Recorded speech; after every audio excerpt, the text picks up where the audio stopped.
ప్రభు నామమునకు స్తోత్రం కలుగునుగాక. ఈ ఉదయకాలము మీకందరికీ వందనాలు తెలియచేస్తున్నాను. ఈ దినము మిమ్ములను బలపరచు దేవుని మాట. మీ దేవుడైన యెహోవా తానే మీ కొరకు యుద్ధము చేయును.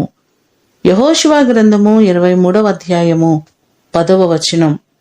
మన దేవుడు మన పక్షమై ఉండి ఆయనే పోరాటమును చేసేవారు. చాలాసార్లు మనము అన్యాయాలను అనుభవిస్తున్నాం.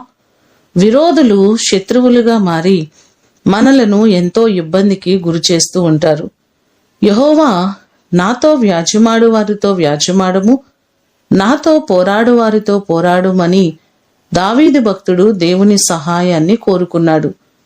దావీదు అడిగినట్లుగా ప్రతి పరిస్థితులలో దేవుడు దావీదు పక్షముగా యుద్ధము చేసినట్లుగా బైబిల్లో మనకు కనబడుతుంది. గొలియాతు మీదికి యుద్ధానికి వెళ్ళినప్పుడు కూడా దేవుడు దావీదు పక్షమయ్యుండి జయాన్ని అనుగ్రహించారు. ఎన్నోసార్లు చుట్టుపక్కల మన పరిస్థితులలో శత్రువు మన ఎదుట నిలబడినప్పుడు దేవుడే మనకు సహాయము చేసి ప్రతి పోరాటంలో మనకు జయాన్ని అనుగ్రహించే దేవుడు. ఈ మాటలు వింటున్న మీకందరికీ ప్రభువు తోడయ్యుండి ఆయన మీ పక్షముగా నిలబడి శత్రు భయమంతటి నుంచి ఆయన విడిపించి మిమ్ములను ఆశీర్వదించునుగాక. ప్రార్థన చేసుకుందాం. పరలోకమందున్న మా తండ్రి, మీ పాదములకు వందనాలు, స్తోత్రాలు. మీ కృప చొప్పున మీరు మా పక్షమై ఉండి యుద్ధము చేసే దేవుడవు. మీరు లేకపోతే మేము జయించలేమయ్యా. ప్రతి పరిస్థితులను మీరు సరిచేయగలిగిన దేవుడవు. ఈ దినమంతా కూడా మీరు మాకు తోడై ఉండండి. శత్రు భయం అంతటి నుంచి విడిపించండి. మా పక్షముగా మీరు నిలబడి పోరాటము చేయండి ప్రభువా.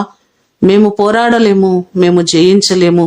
ఎన్నో మారులు అపవాది మా మీద పోరాడుచున్నప్పుడు ప్రతి పోరాటములో మాకు జయాన్ని కలుగు చేయండి.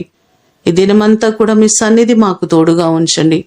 మా ప్రియులెల్లరినీ జ్ఞాపకం చేసుకుని ప్రతి వారికి నీ కృపాక్షేమములు తోడుగా ఉంచమని యేసు అతి ఘనమైన నామమున అడిగి వేడుకొని పొందియున్నాము తండ్రి. ఆమేన్. దేవుడు మిమ్ములను దీవించునుగాక.